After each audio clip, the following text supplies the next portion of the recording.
पूजा, जिसकी अभी अभी शादी हुई है, अपनी आंखों में नई नवेली दुल्हन के हजार सपने सजाए अपने ससुराल की दहलीज पार करती है। लेकिन शादी की पहली ही रात उसके साथ कुछ ऐसा घटित होता है जो उसकी रूह तक को कपा देता है। एक ऐसा भयानक सच जिसकी उसने कभी अपनी सबसे डरावनी कल्पनाओं में भी उम्मीद नहीं की थी। सहमी और टूटी हुई पूजा जब अपनी आखिरी उम्मीद अपनी जेठानी कमलेश के पास हिम्मत जुटाकर अपना दर्द बयां करने जाती है तो सांत्वना के बजाय उसे इनाम में मिलता है चेहरे पर एक जोरदार थप्पड़। पूजा जमीन पर गिरकर बिलख बिलख कर रोने लगती है। आखिर एक नई नवेली दुल्हन के साथ इतना बड़ा धोखा और जुल्म क्यों हुआ? यह कहानी आपको झकझोर कर रख देगी और अंत में एक बहुत गहरी सीख भी देकर जाएगी। लेकिन इस खौफनाक रात तक बात कैसे पहुंची, इसके लिए हमें कहानी के पन्नों को थोड़ा पीछे पलटना होगा। कहानी की असल धुरी है कमलेश। कमलेश एक जिम्मेदार गृहिणी है जो एक भरे पूरे परिवार को संभालती है। उसके परिवार में उसका पति, एक छोटी बेटी, सास, ससुर, एक खामोश दादी और उसका देवर अरुण है। कमलेश के लिए अरुण सिर्फ एक देवर नहीं बल्कि उसके सगे बेटे से भी बढ़कर है।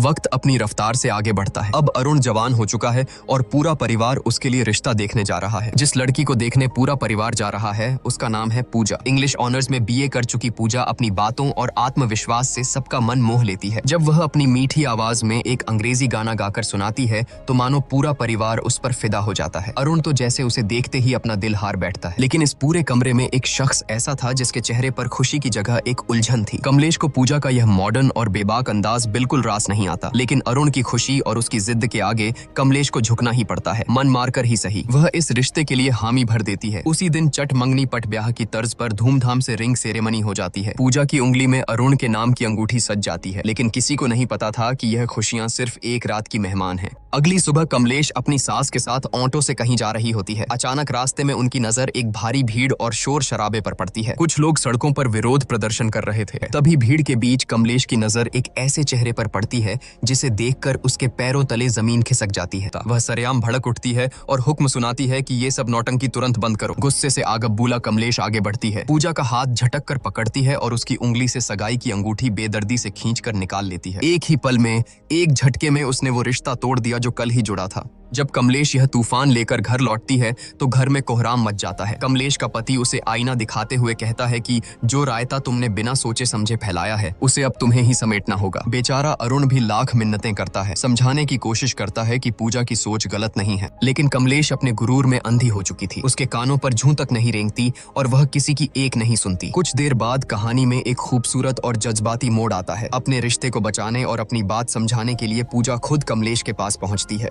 वह बहुत ही नरमी से माफी मांगते हुए कहती है कि अगर हम सही के लिए और दूसरों के हक के लिए खड़े नहीं होंगे तो यह दुनिया धीरे धीरे खत्म हो जाएगी। कमलेश जो भले ही पुरानी सोच की थी लेकिन दिल की साफ थी, पूजा की बातों की गहराई को महसूस कर लेती है। उसका दिल पसीज जाता है और वह मुस्कुराकर कहती है कि मुझे बातें जरा देर से समझ आती हैं, लेकिन जब एक बार समझ आ जाएं तो मैं सही का साथ कभी नहीं छोड़ती। यह कहकर कमलेश पूरे मान सम्मान के साथ वो अंगूठी वापस पूजा को सौंप देती है। आखिरकार शहनाइयां बजती हैं और अरुण तथा पूजा विवाह के बंधन में बंध जाते हैं। लेकिन शादी की इस चकाचौंध के बीच एक परेशानी छिपी थी। शादी वाले दिन पूजा की तबीयत बेहद खराब थी। तेज बुखार और बदन दर्द के कारण उसका बुरा हाल था। फेरों के वक्त भी वह दवाइयों के सहारे मुश्किल से खुद को खड़ा रख पा रही थी। शादी की रस्में पूरी होने के बाद आती है वो रात जिसे हर नई नवेली दुल्हन अपनी जिंदगी की सबसे खूबसूरत रात मानती है, सुहाग रात। अरुण कमरे में आता है और कुछ इधर उधर की औपचारिक बातों के बाद वह पूजा के करीब आने लगता है। पूजा जो दर्द और बुखार से टूट रही थी बहुत ही स्पष्ट शब्दों में अरुण से कहती है कि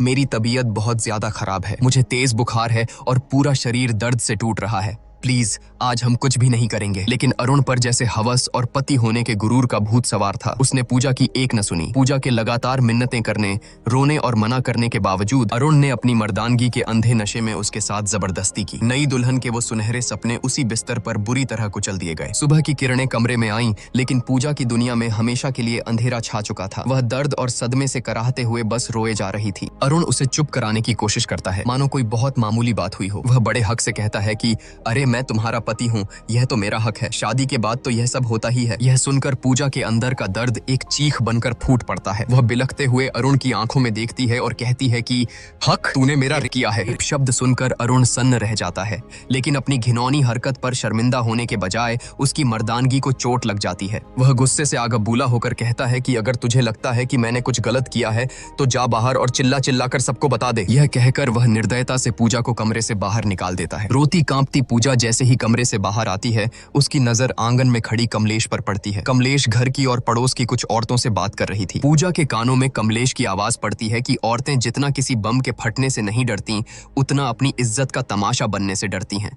यह एक वाक्य पूजा के सीने में किसी जहरीले तीर की तरह चुभ जाता है। उसे तुरंत समझ आ जाता है कि जिस समाज और परिवार में वह खड़ी है, वहां अगर उसने अपना मुंह खोला तो उसे न्याय नहीं मिलेगा, बल्कि इस घर में उसी की इज्जत का सरेआम तमाशा बन जाएगा। समाज और बदनामी के इसी खौफ से हारकर एक जीती जागती हक के लिए लड़ने वाली लड़की अपने आंसू पीते हुए खामोशी से वापस उसी घुटन भरे कमरे में लौट जाती है। उसके मासूम दिल में कहीं न कहीं यह उम्मीद बची थी कि शायद अरुण को अपनी हैवानियत का एहसास हुआ होगा, शायद वह अपनी गलती मानेगा और उससे माफी मांगेगा। लेकिन अरुण का रवैया देखकर पूजा के पैरों तले बची खुची जमीन भी खिसक गई। पूजा पहले से ही असहनीय दर्द में थी, लेकिन अरुण ने अपनी हवस को प्यार का नाम देकर एक बार फिर उसके साथ जबरदस्ती की। पूजा अंदर तक टूट चुकी थी। उसे समझ आ गया था कि जिसे दुनिया पति पत्नी का प्यार कहती है, वह उसके लिए सिर्फ और सिर्फ एक वैवाहिक बल था, जिसके खिलाफ वह कुछ नहीं कर सकती थी। अगली सुबह कमलेश की नजर छत की बाउंड्री पर गुमसुम खड़ी पूजा पर पड़ी। पूजा की आंखों की वीरानी और उसका खामोश चेहरा देखकर कमलेश का दिल धक से रह गया। कमलेश के लाख पूछने पर भी पूजा ने रात का वह खौफनाक सच नहीं बताया। कमलेश समझ गई कि कुछ तो बहुत गलत हुआ है और वह बिना ज्यादा सवाल किए पूजा को उसके मायके छोड़ आई। मायके पहुंचकर पूजा ने सोचा कि शायद दुनिया में एक माँ ही है जो अपनी बेटी का दर्द समझ सकती है। उसने अकेले में अपनी माँ को बीती रात की सारी सच्चाई और अरुण की दरिंदगी के बारे में बता दिया। लेकिन जो जवाब उसकी सगी माँ ने दिया,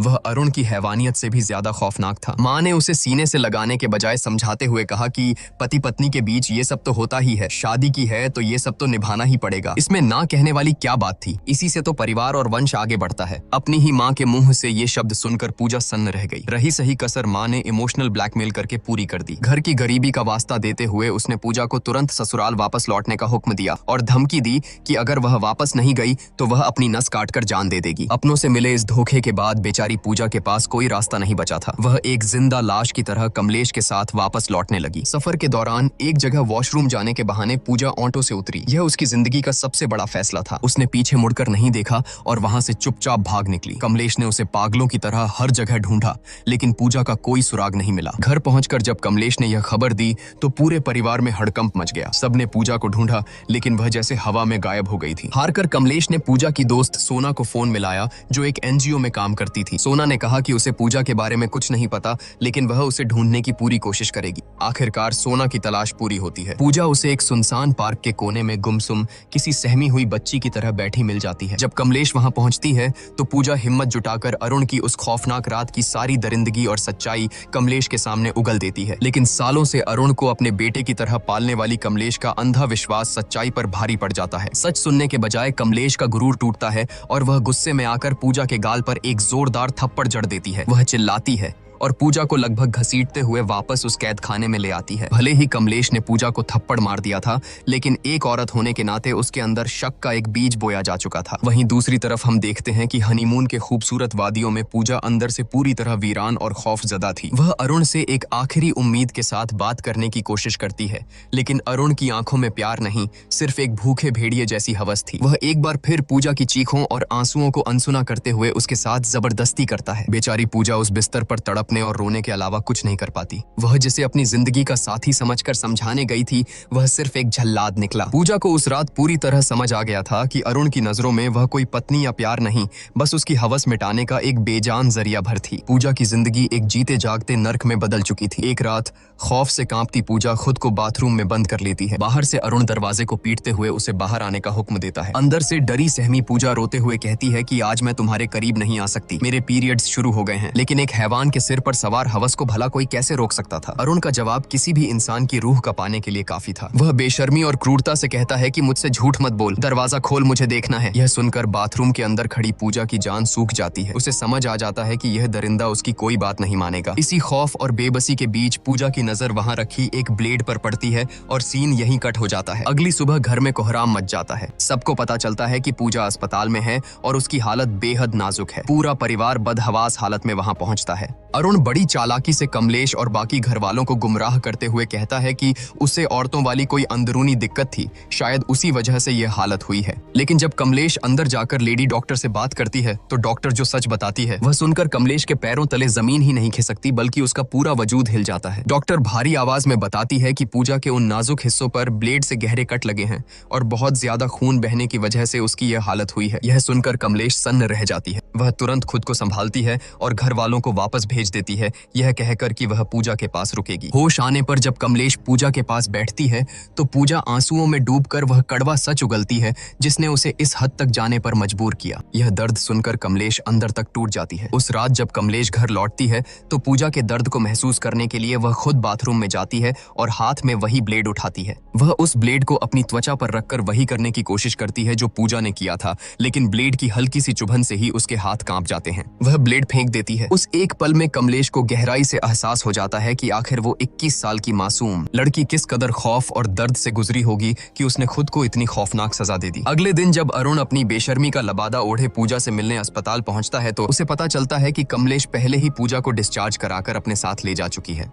अपनी पत्नी की इतनी गंभीर हालत के बावजूद उस जाहिल इंसान के दिमाग में सिर्फ एक ही बात चल रही थी। वह बेशरम होकर लेडी डॉक्टर से पूछता है कि अब मैं अपनी पत्नी के साथ इंटीमेट तो हो सकता हूँ ना? यह घिनौना सवाल सुनकर डॉक्टर का खून खौल उठता है। वह डॉक्टर पूजा के वो खौफनाक घाव देख चुकी थी और जानती थी कि इसके पीछे कौन है। वह अरुण पर बुरी तरह भड़क जाती है और पूरी ताकत से चिल्लाते हुए कहती है कि बहुत ही नीच और घिनौना इंसान है तू, तेरे जैसे जाहिलों के आड़ में तो गोली मार देनी चाहिए। वह तुरंत सिक्योरिटी गार्ड्स को बुलाती है और अरुण को धक्के मारकर अस्पताल से बाहर फेंकवा देती है, यह चेतावनी देते हुए कि यह जानवर इंसान दोबारा मेरे अस्पताल के आसपास भी नहीं दिखना चाहिए। पूजा जो अपनी आंखों में शादी और एक नए जीवन के 1000 सुनहरे सपने लेकर इस घर में आई थी, आज उसकी जिंदगी एक ऐसे भयानक नर्क में तब्दील हो चुकी है जहां उसका ही पति उसका सबसे बड़ा मुजरिम बन गया है। प्यार और हक के नाम पर पूजा ने जो झेला है वो मौत से भी बदतर था, लेकिन अब जब पूजा मौत के मुंह से वापस लौट आई है और उसे उस कमलेश का साथ मिल गया है जो कल तक उसी के खिलाफ खड़ी थी, तो अब आगे क्या होगा? आपके हिसाब से अब पूजा को क्या कदम उठाना चाहिए? क्या उसे अरुण को माफ कर देना चाहिए या उसे ऐसी सजा देनी चाहिए जो एक मिसाल बन जाए? अपनी राय हमें कमेंट्स में जरूर बताएं। वीडियो को लाइक करें और चैनल को सब्सक्राइब करना बिल्कुल न भूलें ताकि पूजा की कहानी का अगला और सबसे अहम हिस्सा आते ही आप तक पहुंच सके। मिलते हैं बहुत जल्द कहानी के अगले भाग में।